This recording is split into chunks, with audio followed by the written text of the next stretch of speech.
Hello everyone. This is going to be the first of a series of lore videos I'm going to do on this channel to sort of explain the environment and background details of my webcomic work in progress. It's a fantasy series about the people that live in a place called the Five Realms, the conflicts that plague them, and also some of the larger scale conflicts going on in the world around them. I'll try to go into as much detail as I can without revealing anything that would become too much of a spoiler. And hopefully these videos will pique some people's interests, and maybe you'll be interested in reading Knights of the Five Realms by the time it eventually comes out, which will be on Webtoons. So on that note, hit the like and subscribe buttons, and grab a snack, and let's get into it.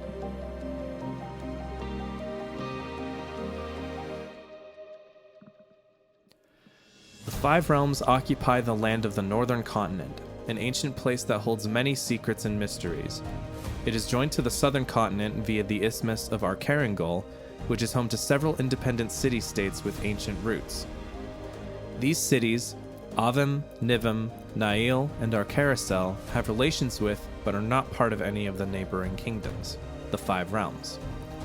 This is an unofficial name for the nations that dwell on the northern continent: Green Plain in the west, Epicria in the east, Golden Plain in the south, Golderond in the northwest, and Snowmount in the northeast. Almost all of the Five Realms were founded at around the same time, just over 17,000 years before the start of the story. Only one of the kingdoms, Golderond, is older than this, dating back tens of thousands of years before the other realms. Once upon a time, all the land of the northern continent belonged to this kingdom.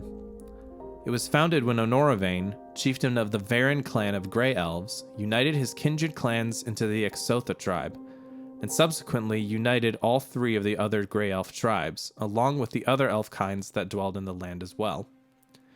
He was crowned as the first king of Golderond in the great coastal city of Eileen. Over time, other elf kinds, the Sprites, the Grass Elves, and the Sand Elves, sought refuge after migrating from the southern continent, and were welcomed into Golderond. But as centuries turned into millennia, the empire fell into disorder, and a great civil war broke it apart into 5 kingdoms. The western steppe went to the Grass Elves, who rebuilt Eileen and renamed it Spire City, after the 13 great towers on the outer wall of the new royal palace.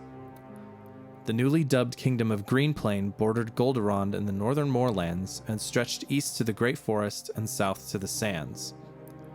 The wide grasslands of the northern steppe gave them access to prime land for growing crops such as wheat, barley, oats, and hemp, and as such, they are a wealthy kingdom.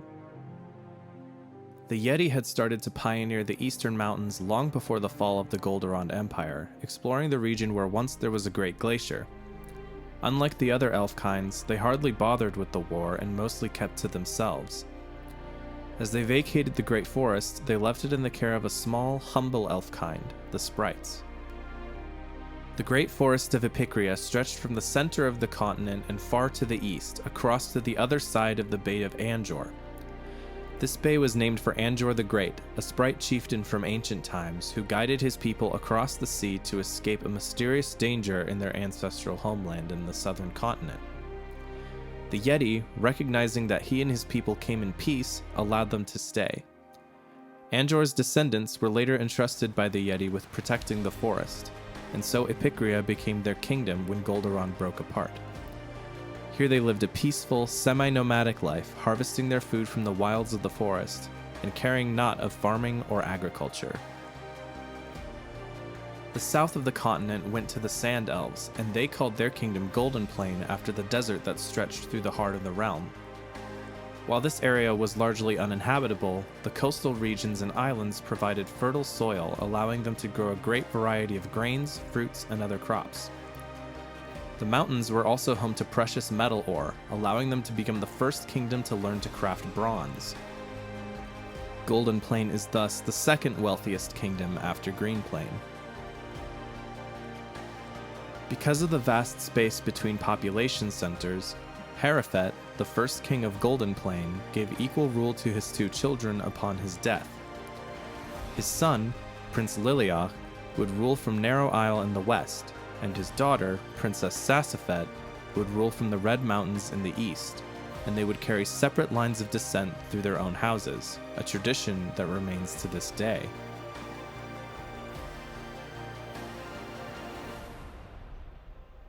Finally, there was Golderond. When the war ended, the Grey Elves were exiled into the Western Mountains, the seat of Golderond moving from the decimated Eileen into the mountain city of Haimond.